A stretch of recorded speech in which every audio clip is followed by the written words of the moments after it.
right, Revelation Wellness Community. Today I get to introduce you to a new friend. I saw this gal on, I guess it was the most recent If Gathering, was it, Isabel? Yes. Yes. So Uh-huh. 2021, right?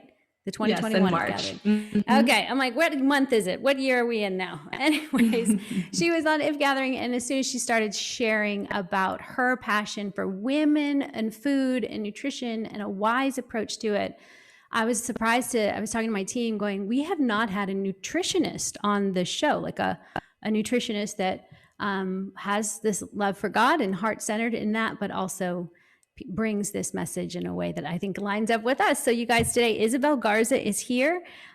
She is I get what you called yourself, the founder of Woman Wise Nutrition. Yes. Founder, starter, the gal that makes Dietitian. it happen. A dietitian, yes. But I love your philosophy and your approach and your love for the Lord and for his people. So she's here and she's going to share with us. We got lots of questions lined up for you, Isabel. So I hope you're ready. We're going to fire these off. Oh, I am. I can't wait. But before we jump in, why don't you share a little bit? Let people know who you are and how you got to Woman Wise Nutrition. Yeah, of course. So, hey everyone, my name is Isabel Garza. I'm a registered dietitian, and I specialize in the intersection of disordered eating and women's health. I really care about this intersection because I think a lot of people feel stuck. Either they're feeling like they have these hormone dysfunctions or they're struggling with their body, and they know they want to make changes to their health, but then because of these disordered thoughts or disordered beliefs about food in their body, they can feel like they can't move forward. And so my passion and my mission in Woman Wise Nutrition is really to empower women that they can experience that freedom in their bodies, to not fear their bodies. Gosh, I ask so many women, what is one word that you would describe your relationship with your body? And gosh, you cannot imagine the words that they say. It's so Could you give us some? Throw some common ones out there. So many women will say they feel disgusted. They feel confused. They feel out of control. They feel like their body is the enemy, right? And if you're living in this body moment to moment, right, and always living with that kind of distress within this home that you're living in, of course, that's going to show up in the way we think, the way we feel, the way we interact with food, the way we exercise. And so I kind of get to that root and say, hey, your body is always doing the best it can for you every moment of every day. So are you willing to be in that partnership? So that's kind of the energy of my practice and really my passion for women. It sounds like just such a heart of compassion and kindness, like a soft approach to something that feels so hard, and something we've made really hard in many ways. It's a heavy yoke that often gets thrown around when we talk about food and what we should eat and what we shouldn't eat. Could you define more of what you would say? What is the stuckness? When people say I feel stuck, is it in a belief, or is it literally in their bodies themselves? Like when someone says to you, I'm stuck, what does that say to you? What's behind that? Yeah, I would say it's many things. Very often it is this belief that they are somehow broken, right? So whether that's brokenness in how they think, brokenness in their eating behaviors, brokenness in their body, right? So maybe they're experiencing weight gain and they feel like that is an indicator of some type of brokenness. And so if we believe that this body is broken and not whole, I mean, of course, we're going to feel stuck. Of course, we're going to feel like we can try 1,000,001 things and never take a step forward. So I think, yes, it is a lot about the belief systems that are at play, but also just experiences, right? So many women have tried these extreme diets, right? Lose weight, 30 pounds in 30 days. And they think that is the standard. And that is kind of the epitome of what health and success looks like. And when they don't achieve that, then they feel like they are failures. And so one of the first things that I tell women are, hey, you're not the one who failed this, that the diet is the one that failed you. The extreme protocol is what failed you, so that they can kind of reclaim their health and reclaim ownership of their bodies and food, and ultimately break through that stuckness that you said. Man, don't you think this is that our young girls need this message more than ever. I don't know. I mean, I know for me, being in the industry I've been in, seen it almost from its inception, you know, as far as fitness itself and organized fitness and nutrition. I mean, really, is it why do I want Kenneth Cooper, like the Cooper Clinic, when he started like aerobic exercise and working out. And so we started working out, and then, oh, we can kind of model our body or change or shape it more. And then, oh, so food does this more. And so it's almost like we've just been playing in this sandbox for a while, not knowing we're like, we got to get out of what is this air of what we think food and fitness has become, so that it is something that we've, I don't know, manipulated so much that we're now lost. And it's almost every woman feels like they're getting fed through a wood chipper of the diet world. Like you've got to make it through at some point. Is it now like, isn't it an 8-year-old has on their first diet? Share some statistics maybe about diets themselves. Like, how many women try it? How many of them succeed? If just ring our bell again when it comes to the diet culture. Yeah. I mean, I encourage, all your listeners to even just recall the first time you thought about your body, or the first time you heard about some comment or belief about specifically a woman's body. I mean, usually they're very, very negative, right? So think about puberty, right? There's so much shame around breast development and periods, and there's so much hiding, right? And wanting to cover up. And then there's all this fear of the changes that happen in your body, your hips widening, and then going through pregnancy, right? Women have this pressure to lose the baby weight immediately. It's this constant message that our bodies are wrong, that they're not enough, that they need to be fixed. And so no wonder women feel so stuck with food and so stuck in weight, and get stuck in this cycle of trying to lose weight, feeling like a failure, trying another diet protocol, trying another fitness protocol, and never feeling just at home in their body. Yeah. How did you fall into this? Do you have a story of like your own interests or struggles, or how do you feel like God pulled you into this mission field? Totally. Yeah. So definitely personal experience is a big slice of the pie, I would say, when it comes to my passion. And also, I think the Lord has really just put a sensitivity towards this pain that I see in women. So from a personal standpoint, I experienced some disordered eating behaviors in college, where I experienced some changes in my body, and kind of echoing what I was talking about earlier, right? That message that my body was not allowed to change, and that any type of change was a bad thing, led me down this spiral of restriction and overexercise.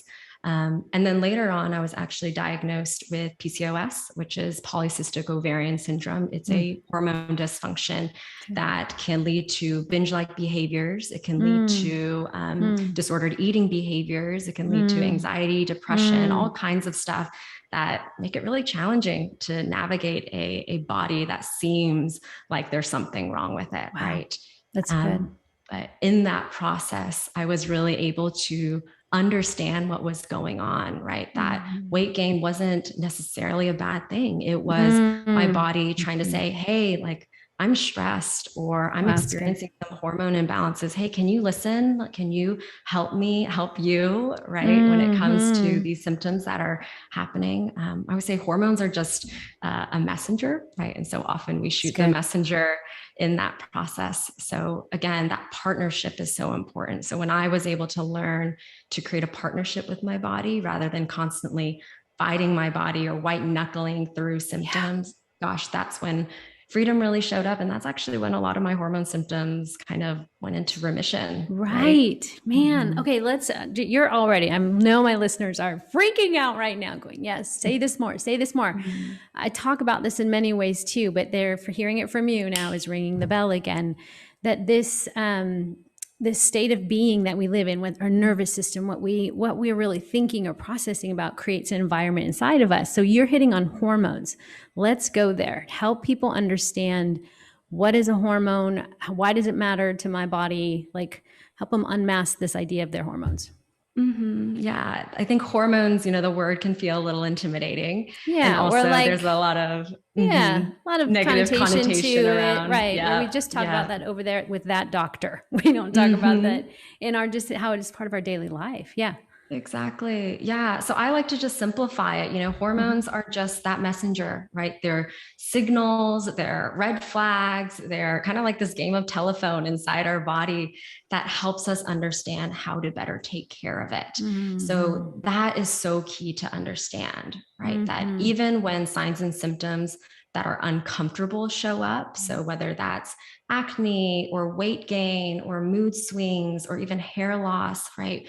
The first thing we want to do is just stifle that down, right? And that negative narrative shows up in our head, which then also shows up in our bodies. They're all interconnected. But if we're able to interpret these signs and symptoms as, hey, my body is requesting something. How can I respond? How can I nourish my body fully rather than feel like I need to fix it, right? That fix it mentality, I think, is what really gets us in trouble sometimes. So it's really that healing approach. I want to nourish my body. I want to give it enough to heal and thrive. And so that I can engage in all the things that are important to me in my life. And it's just so crazy how we perpetuate the thing we don't want to do when we feel the stress of, oh my gosh, my pants don't buckle or whatever it is. Like then we feel the fear of that, the lie that's behind it, whatever it is. And we create like a hormone chemical stew, whether it's the chemistry of a neurotransmitter because of the thought or the hormone itself. We create again an internal environment that now says we are at war, we have to prepare. And then we're living in that state of stress and nobody makes good decisions. You're fighting your body that says, I want to set you to homeostasis, but we're living in the strategic, like when is the shoe going to drop? How am I going to get this weight off fear thing? And it just nothing, I just find it so funny. It's almost ironic. It's so countercultural because we're taught to take things by control, like get the portions controlled or count the macros or do the thing to get something safe. When really, and there's nothing wrong with that. There's some knowledge to knowing if I'm protein deficient or amino, whatever it might be, but that can't be the starting place. Right. And so when you start with a woman, what does that look like for you? When you work with a client, do you do blood work? What would you tell a woman who wants to even start making wise steps about it? But like you mentioned, you have PCOS, you had it.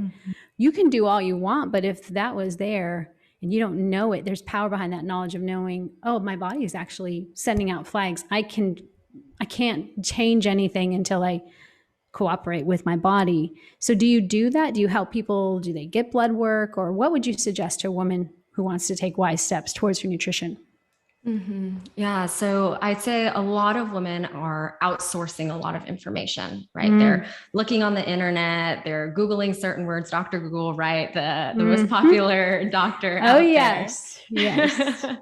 But what I really empower women to do is turn into that internal expert, right? And what I help women do is to build what I call body literacy, which is really becoming literate in understanding your body.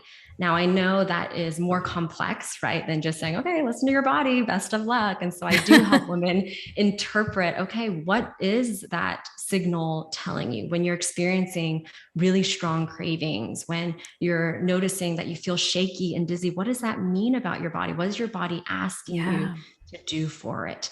So that is so foundational because I think we're so caught up with the age of the internet, right? On just getting all this external information that we're not willing to tune in and really say, well, what is my body saying? What does my body needs? Because you and Susie Q and whoever, your bodies are all so different. And you mentioned labs as well. And that is a tool that I use to complement that internal wisdom, right? So, okay, these are the numbers that we're seeing. Well, you mentioned that you're not sleeping well at night. Well, we're seeing this big cortisol spike. So what is causing that cortisol spike? Is it stress? Is it blood sugar dysregulation, right? So it's always this collaboration with your body. I never use labs to invalidate your experience or dismiss how you're feeling or the pain you're experiencing. We have to say, okay, this is what is going on in your body. This is what you're experiencing. What do our labs say? about that. So we have to put all these pieces together. They don't exist in silos. That's so good. You know, a personal story, my daughter, for a long time, we would just say, oh, she's an anxious girl. She's anxious. She's got some anxiety. And like, oh, all teens have anxiety. And, you know, just kind of sweep it under the rug in a sense of not realizing it got to the point where it was so out of control. Like the heart rate was high and there was like verbal or visual signs. So we end up taking her to the doctor. Finally, like, I almost feel bad confessing this. Like I should have taken her so long ago and listened to her telling me what her body was trying to tell her. But yeah, she ended up with Graves' disease, Hashimoto's. Like she had a full thyroidectomy because it was just bonkers. And I can look back at her life and see, I think she's had it since almost she's a little girl. Like there's so many signs that her body has lived in a state of stress. And some of it is environment. You know, I'm sure there's some things that I didn't do great as a mom. I've totally owned that, but also literally the chemistry of her body. So no matter how much meditation or eating the right things that she tried to do or think the right thoughts, her chemistry was never going to set. And so about a year ago, we had her thyroid removed. Now it was a huge healing process, like, because that's such a hormone regulator is your thyroid. So she crashed, all kinds of crazy things, had to go, you know, bottom out in order to heal. But she is not the same girl at all. Like the confidence that she has, the anxiety, she sleeps now, all these things. I'm just like, wow. So I always say that to our audience, that it is a both and, that there's this things that we're putting in that we're choosing to do, but also these thoughts that we have or the lifestyle that we're thinking, and just creates that internal environment. And sometimes it wears on the body. Mm-hmm. So you talk about that we have control of our thoughts and what we choose to think about. How do you practice that sort of mindfulness in your own life? Mm-hmm. Yeah. And thank you, Alisa, for just sharing your own experience as a mom and your daughter, because I know that can be quite a journey. Oh, and my like goodness. you mentioned, it's not, even after surgery, it's not a quick fix, right? It's not something that there's no silver bullet. It really is a journey of healing. So I hope, you know, any listeners who are experiencing chronic illness, if you're feeling frustrated with your progress, I think your story offers a lot of hope in what that progress looks like. Thank you. Yeah. And your question, you know, talking about our thoughts and building mindfulness. And I also think we've talked a little bit about the nervous system in this process. They all play such an integral role. And yes, there are a lot of things that we can do with our thoughts. I would say that trying to control our thoughts probably cause more harm than good, right? We have to kind of take a step back, and I call it more observing and being curious. Girl. I'm going to ring the bell. They've heard me talk about this over and over. Yep. You go. Talk, teach, preach.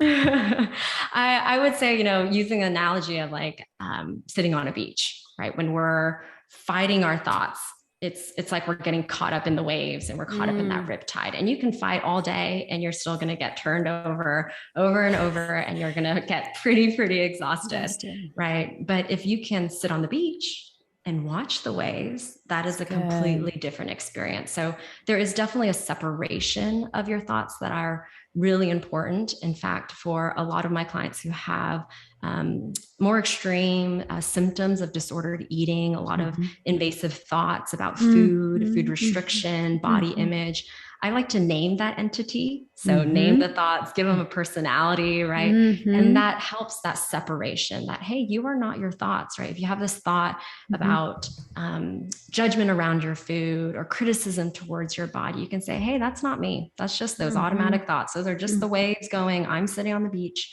I'm safe. And so that is so key when it comes to the thoughts, or else we can really end up living our life based off of these thoughts that are totally automatic. So I'll use a personal example to kind of bring it down to earth. You know, even I teach this stuff. Some days I still have bad body image days. I wake up, I don't know. It's me too, girl. Me too. Or not to sleep well. Who knows, you know, but I wake up and I'm just not feeling so great in my body. So did I have control over that? Probably not. Am I going to try to wrestle that thought down? Probably not going to be really successful in that. But what I can do, what is it within my control, is to choose how I respond to it, right? So I can go down a path of wearing really tight jeans that I know are going to make me super self-conscious the whole day. I can really restrict my food, right? Undereat, which then of course will increase that physical anxiety because we're so connected, right? Food helps us feel safe. It helps us calm our nervous system. Or I can say, hey, sometimes there's just bad body image days, just like a bad hair day, right? Sometimes there's just bad hair days. Yeah. So I'm going to put on my comfy pants. I'm going to move on with my life. I'm going to commit to nourishing my body well. Yeah. And that's really what giving yourself space and separation from your thoughts really looks like. Yeah. Now I think an exception, oh, sorry, I didn't mean to interrupt you. No, I say, keep going. I'll come back. Keep going. Yeah, of course. I was just going to say there's an exception to that, which I think you noted a little bit earlier, is that for those with history of trauma, that trauma is very wired into your nervous system. And so thoughts are a little bit more challenging to address, to identify. In fact, there was a therapist that said this once with such compassion and validation. I'll just always remember it. She said, if you could think your way out of it, you would have already. Amen. And I think that just, I think provides so much hope for a lot of people who may have some awareness around their thoughts, but feel like they can't shapeshift them or can't separate themselves from it. And that's okay. It just means that there's something deeper that's going on, something that may be wired into your nervous system to address. So I always like to say that, or else I think we can get into this faux positivity of just change your thoughts, just reframe your thoughts. And it's so different for different people depending on your life experience. Are there different techniques or any tips that you give people? Because we can say to people, observe your thoughts, but they often don't observe it until it's too late. So, it's almost like having these stop gaps or places where they can observe themselves. Is there any practices or things that you encourage them to do so that they become more observant people? Yeah, I would say it depends on the person, right? So our thoughts affect how we feel, and then those feelings affect how we act. Right? So sometimes if the thoughts are a little bit challenging to identify, I encourage women to start what is most obvious for them. So maybe it's the feeling, maybe they're feeling anxious or they're feeling overwhelmed. Okay, well, what are the thoughts or beliefs that are creating that feeling? Or if they're engaging in binge-like behaviors or they're feeling really chaotic with eating, okay, well, what are the thoughts or the feelings that are creating those behaviors? So I think starting with a place that is a little bit more obvious that you can see or experience a little bit more regularly, and then learning to dive deeper under the layers. So it really is, and I hope people hear this. What I'm hearing is, even if your observation comes late and you're like, I'm actually now in the pantry eating the thing, that the last thing you want to do is, well, just disconnect and condemn yourself or go, well, I've come this far. That is actually a really beautiful time to then go, okay, I'm doing this now. Observe myself and ask the questions of why and what thought and what feeling, just to go deeper, even if it's in the middle of the thing that you're doing. Because sometimes we think it's too late, right? I already messed it up. I didn't do it right. When actually that is a really beautiful opportunity and a grace of God. If you can be in the mess and know, oh, I'm in the mess. Okay. No dirt on my face. What can I learn here? And then that creates, in terms of neuroscience, that is a opportunity for a new neural pathway. Like now's the time. Like I love that the Bible says that no temptation has seized you that's common to man, but when you're tempted, God will provide a way out. And maybe if you don't know you're being tempted until you're in the thought or in the action or in that feeling that you're doing. But then you now have an opportunity then to go, okay, there's still another way out. In your story, you talk about you exercise, like you kind of had to go through a time where you took a break. Will you talk about that? Yeah, gosh, my relationship with exercise and form of exercise has evolved so much over time. Let's hear it. For anyone who feels like exercise needs to look the same for the rest of their life, I'm just going to totally reject that and say exercise can change over your life cycles, over the changes that you experience in your body through different phases in your life. So gosh, my story, when I was in the midst of my disordered eating, all I was thinking about was what type of exercise could I engage in to burn the most calories and lose the most weight. That was all exercise was about. So a very one-dimensional kind of punishment, restriction type of energy around exercise. And of course, I was in the worst place mentally, emotionally, physically. My skin was super dull. It was very flaky. My hair was falling out. But it's wild how obsessive that drive can be, where you just end up ignoring all these other signs of health. And then when I was kind of beyond my disordered eating behavior, really healed from that, was able to come from a holistic place of health. I really got into weight training. I was really excited about, gosh, like it feels so good to feel strong. It feels so good to be able to, you know, lift my suitcase in the overhead bin all by myself, right? Because of the strength that I've been able to achieve through physical fitness.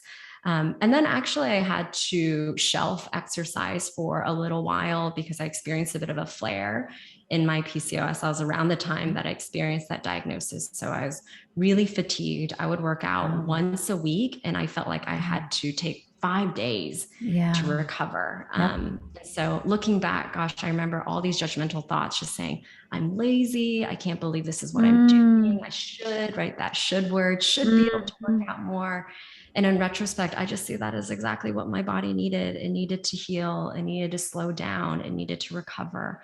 And then eventually, when my symptoms were in remission, I was able to re-engage in exercise. And now, as I'm learning more about my body and understanding my body well, I even know what type of exercise is best for me throughout my cycle. So first half of my cycle, when I'm feeling motivated, you know, maybe I can jump on that spin bike, right? Or do like a HIIT workout. And in my second half of my cycle, when I'm feeling a little bit, you know, needing that rest, needing to slow down, I say, you know, I'm going to take a long walk today. I'm going to stretch. I'm just going to do some, you know, a short little yoga YouTube video, right? And that's okay. So I think that permission is so important, to give ourselves permission to engage in exercise that is supportive towards our body. That's such a beautiful picture. It's just a beautiful picture of resilience and flexibility, that you can bend and move into different ways of moving, and that your body is still going to be resilient. You're still doing something to garner strength, engage in your body. I do think, and I'm sure you would agree that to me, fitness isn't like you just a diet. Like you can't people are like, I need to lose weight. Don't try and do it through fitness. It's like the worst, most exhausting, a great way to blow your adrenals and hormones get messed up, because we're just not meant to try and chase that rabbit. But it's a great way to just get in your body, to be, how's this feel in my body? What does it feel like in my glutes right now as I do this stretch, or if I do this movement? Just because we're integrated beings, we just can't silo ourselves off. So it has a place, but ultimately knowing, you know, what your thoughts are thinking, and then what the choices we make. And if food is not, we can look at food in a way that, I think that's what I hear from you, is that it's just kind and more curious. And there's a way through that isn't restrictive and demanding. Would you call your Woman Wise practice more in that intuitive eating, to help women become more intuitive eaters? What's your end goal for a woman who comes to you and gets counseling? What's your hope for them at the end of it? Yeah, my hope is that they're the expert of their own bodies. There you go. So I don't want to be that lifelong expert, because when I'm not in their bodies, and their bodies are going to change over time, right? So I don't want them to have to rely on an external expert to feel confident in navigating the different phases of their life. So there's a lot of education around that, on interpreting symptoms, but there's also a deep trust when it comes to learning about your body, learning that you can honor its hunger, that you can feel satisfied, that fullness isn't a bad thing, and that when things are a little bit out of balance, you know how to recalibrate. You don't totally shut down and say, well, there my body goes again, sabotaging all my goals and sabotaging all my efforts. You say, oh, okay, body's telling me something, right? You mentioned adrenals earlier. Okay, I'm feeling a little fatigued. What is my adrenals telling me? And offering that type of intelligence, right? That internal intelligence that can help continue to guide them. So them becoming the expert, that is always so key. Isn't it cool? I say that to our instructors too, who lead others, help others, you know, just to get in their bodies and help people become their own expert. Really help people to go, you have God living in you. He is a way better personal trainer. Intuition, the Holy Spirit, your conscience, your intuition, they just to bring them online. And I think the best teachers, practitioners work themselves out of a job. Like they teach them enough so you don't need to be chained to me for the rest of your life. You now know this. Now you teach it to your children or your neighbor or whoever else. Like that just feels like such gospel and sounds like exactly what you're doing. So awesome. Yes. What's next for you, Isabel? What are you doing? What are you working on? Anything that's coming? Anything you want to share that's exciting? Totally. I love that question. So I have a biannual group program that is going to be relaunching in September. And I'm really excited about it. I'm building in new curriculum, new resources, learning from our past round, and just getting to celebrate all these women and their progress and wanting to bring their growth to teach the women in the next cycle. So that's coming up. That's been a big project that I've been working on, and I'm really excited to just serve a whole new group of women in the beginning of October. So program launches in September, and we're starting the program in October. And then how many women will go through it at a time? Yeah, usually around 20. I think that's kind of a good balance between a good number of women to build a good, strong community, but also intimate enough so that all the women have the space to talk, room to really share what's on their mind and share their experience. Well, get ready because you're about to sell that out. And everyone be patient. She's only one woman. I already started this show. We talked earlier, like, is it only you? Because as soon as we unleash this, I know that people are going to be like, how can I work with Isabel? Your heart is so beautiful, Isabel, how you really, the compassion and kindness you have. And then the knowledge for food. And I think just to uncomplicate it and make it so approachable for women, God bless. What a fresh breath of air that you are into this world of crazy fitness and wellness that I have seen go through many phases through the years. So I'm so glad you're here. Oh, thank you so much. And thanks so much for having me. I mean, having this conversation and seeing your passion for women and empowering them through fitness. I mean, that is so special. And like you said, in a world that uses that as a form of suppression and that is so demanding and restrictive, to speak against that, I mean, that is something really special. Well, I think we are a good symbiotic duo. I appreciate it. I'm glad to know I have you in the corner as a resource. Okay, so how should people connect with you or find out more about you? Sure. So you can find me on social. I'm on Instagram at Womenwise Nutrition. You can also go to my website, womenwisenutrition.com. There you can apply to work with me one-on-one, or you can sign up for the wait list for the Nourish with Purpose group program that is launching in September. That's awesome. One thing before you go. One more thing. What if you could tell a woman one thing you want them to know? What's the one thing you'd want them to know? I would say know your why. Why do you do the things that you do? Why do you care about your body, fitness, health, hormones? It has to be bigger than food. It has to be bigger than the number on the scale. So to walk away from this conversation, to just explore, why am I doing all this? And if it's coming from a place of fear, right? Fear of weight gain, fear of chronic illness, fear of what other people are going to think about you, that's not going to bring life. That's not going to bring joy. So dive in. What is that why that brings you joy, that brings you life, that's going to sustain you beyond just what to eat and that number on the scale. And I hope women will find that. Okay, now fun questions. Ready? 3 pop questions, and then I'll let you go. I asked this to both guests. They all know what's coming. Listeners know. Okay, coffee, tea, or kombucha? What's your go-to drink? Tea. Tea? You're a tea girl. Like what kind of tea? Gray tea? What kind? Green tea? Green tea. Yeah, I'm a little sensitive to caffeine, so usually I'll take a break on coffee. I'll get too amped up. Yeah, I'm not a coffee gal either. I always try because I think that's what the cool people do and the writers do, but it just doesn't work for me. Your favorite way to move your body right now?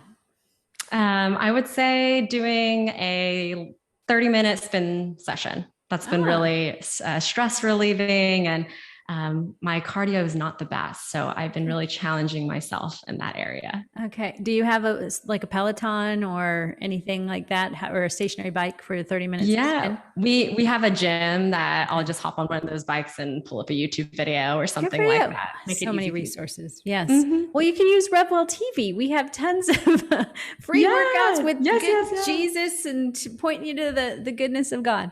And then your favorite go-to like workout wear, line of clothing or place to shop for it. Go. There's this brand called Girlfriend that I really love. They are super body inclusive. Writing it down. The clothing that they make is really sustainable as well. And it's also just fun, right? It's not just about like sculpting the booty and you know, showing off who knows what. It's just fun clothing that celebrates fitness and movement. So I really love Girlfriend.